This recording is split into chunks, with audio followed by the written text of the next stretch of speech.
Hey everyone, and welcome to this explainer. I am absolutely thrilled you're here today because we're going to tackle one of the most profound, abstract, and just completely fascinating topics in human existence. Today we're diving straight into Chapter 6 of the teachings, specifically focusing on a Dharma talk from April 1992 about karma and reincarnation. We're going to demystify the mechanics of our destiny across our past, present, and future lives. Seriously, have you ever wondered why you are the way you are? Why certain frustrating patterns just keep repeating in your life? Well, today we're decoding what is essentially a manual for the soul.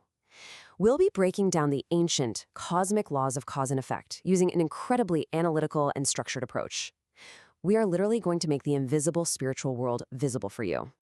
So here is our roadmap for this diagnostic journey. First, we'll look at the cycle of suffering. Second, the mechanics of reincarnation. Third, the three realms. Fourth, the soul brotherhood theory. And finally, shaping your future life.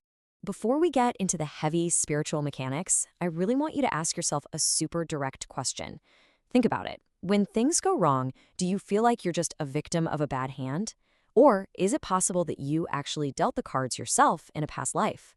Look, it's totally human nature to blame our environment, our parents, or just the universe for our daily grievances. But the material we're exploring today completely challenges that mindset. It suggests that your current environment, your deepest struggles, and your greatest joys are actually the direct result of your own past actions. Let's kick things off with Section 1, the cycle of suffering. Okay, so we really need to diagnose the root cause here. Why do humans reincarnate over and over again, only to return to a state of profound dissatisfaction? Well, sitting under the Bodhi tree, Shakyamuni Buddha realized a profound law of cause and effect. It's perfectly encapsulated in what's known as the three paths. It starts with delusion, specifically the three poisons of greed, anger, and foolishness.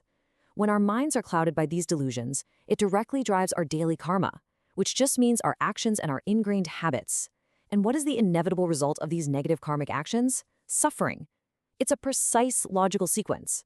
Delusion causes karma, and karma results in suffering. This is the original, fundamental problem that causes humanity to get stuck in this endless repetitive loop. And this is exactly why we keep getting pulled back to Earth. The source material explains this with such fascinating clarity. Just imagine crossing over to the spirit world. You no longer have a physical body, right? But your earthly attachments, they actually remain. You might vividly crave the taste of your absolute favorite meal, but without a physical stomach, you can never actually feel full or satisfied. Or you might be consumed by romantic or sexual desires. This intense nostalgia for the physical world, these raw cravings, they act like a giant magnet.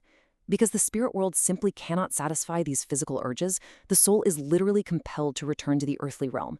It creates this repetitive, almost animalistic cycle of rebirth, driven purely by appetite and attachment. That leads us to Section 2. Mechanics of reincarnation. So how exactly does this all play out? How do our simple, everyday behaviors forge our eternal karma? The crucial point is this: karma itself is technically neutral. You can absolutely build good karma through kindness and discipline. But human nature is, well, it's tricky. The teachings point out that if we're left entirely to our own natural inclinations, without any kind of spiritual guidance, we generally tend to drift toward the negative. We get a little lazy, we get selfish, we get angry, and when these bad habits accumulate unchecked over an entire lifetime, those repeated actions solidify into our karma. It basically becomes the heavy luggage we drag around with us, forming a chain of karmic debt that completely dictates our future. The Buddhists have a name for this mechanism. They call it the 12 links of dependent origination. And what's wild is that it's not just mystical poetry. It's a highly analytical, almost medical approach to tracking the soul's development. It maps out cause and effect across three distinct existences. It shows how causes from your past life created the exact conditions of your present life, and how the actions you are taking right now, today, are currently planting the seeds for your future life. It's a stunningly logical framework that connects your soul's journey across the vast expanse of time. Moving right along to Section 3, the three realms. With that micro-level understanding of our daily actions, let's zoom out. Let's look at the macro-level destinations that this accumulated karma actually directs us toward after we die. Our afterlife destinations are categorized entirely by our spiritual maturity into three distinct realms. First up, we have the desire realm. If your life was totally dominated by earthly cravings, you cycle through here. This includes the 6 paths, which encompasses human rebirth, but also lower dimensions like hell or the realm of hungry ghosts. Now, if you've evolved past heavy human desires and you value spiritual truth, your karma elevates you to the form realm, situated in the 6th to 7th dimensions. And finally, for those who transcend human attributes entirely, we're talking true angels and Tathagatas who exist as pure light, they reside in the formless realm, the eighth dimension and above. So, quite literally, your daily actions right now are determining your spiritual zip code in this multidimensional universe. Which brings us to Section 4, the Soul Brotherhood Theory. Okay, prepare yourself for a massive plot twist regarding the traditional view of reincarnation. The traditional view usually paints it as this super lonely journey, right? Just a single, isolated soul grinding through lifetime after lifetime all by itself. But the source material reveals the soul brotherhood theory. You are not alone. You are actually part of a cosmic support system. According to this framework, a human soul is generally a group of 6, 1 main body and 5 branches. Instead of one single soul doing all the heavy lifting, these 6 take turns reincarnating. You are currently sharing the vast journey of spiritual growth with a highly invested team. To really grasp how deeply connected this group is, there's a fascinating medical metaphor from the text. It describes the group as being like internal organs, the heart, liver, and kidneys, working together subconsciously. Think about it.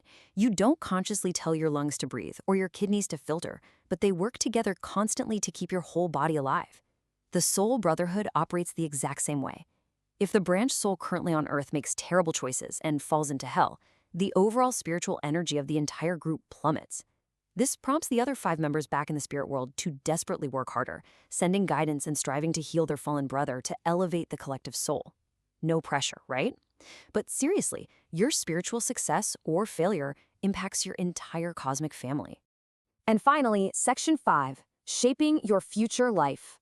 So what on earth do we actually do with all this profound cosmic knowledge? Let's bring these high-level concepts back down to reality for some practical, everyday application. The teachings challenge us to honestly evaluate our present state. I want you to grade your current life satisfaction on a 100-point scale. Are you in a 90, a 50, a 30? If your score is low, it's very likely due to karmic baggage from a past life. But here is the critical warning. Sitting around and complaining about a low score or blaming your circumstances does absolutely nothing to fix it. In fact, complaining only solidifies that negative mindset, ensuring that you are going to carry that exact same karmic debt right into your next existence. You're literally just kicking the can down the road of eternity. Which brings us to our final thought for this explainer. If you score low today, what maximum effort are you going to make tomorrow to ensure true happiness in your next life? The teachings from this Dharma talk make it crystal clear. True happiness, a happiness that transcends the 3 existences of past, present, and future, doesn't just happen by accident.